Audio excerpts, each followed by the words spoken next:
All right, y'all. We got the once for all meat slicer. We're fixing to make us some jerky. Hey, welcome back. Van here.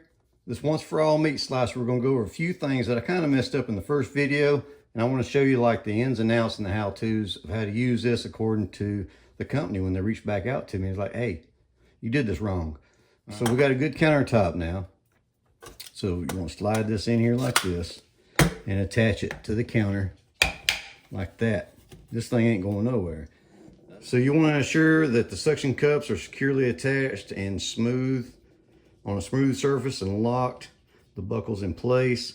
Avoid overfilling the slicer with meat. Don't use your hands to support the base during slicing. Don't touch the blades when assembling with your hands or while cleaning. Don't place the base in the dishwasher.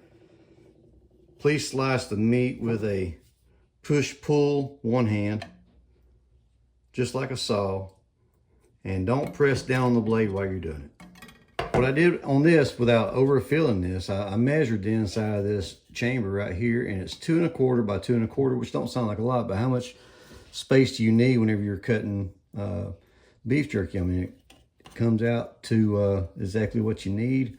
Let's put this in here. Let's see what we can do. This is the 2 millimeter. Push, pull, don't push down. 2 millimeter is going to be a little bit, that went through pretty good right there. And these are perfect slices for making beef jerky right here. 2 millimeter, you'll have beef jerky in like 2.5 hours.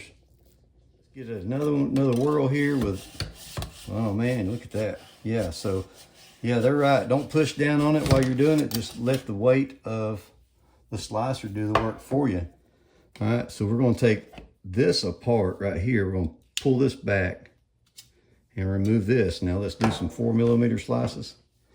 Now I'm only going to do one because I don't really like making my jerky that thick, but this just goes through like butter. So if you like thicker beef jerky, that's 4 millimeters right there. There'll be a link to this in the video description down below. Y'all go check it out. Check out the once for all meat slicer. I approve it. I like it. All I can say is be very, very careful with these blades. You know, if you want to be on the safe side, I would say get you one of those gloves that's got the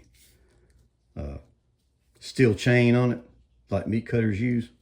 I'm gonna get finished cutting this right here, and I'm finna go make me some beef and jerky. Yeah.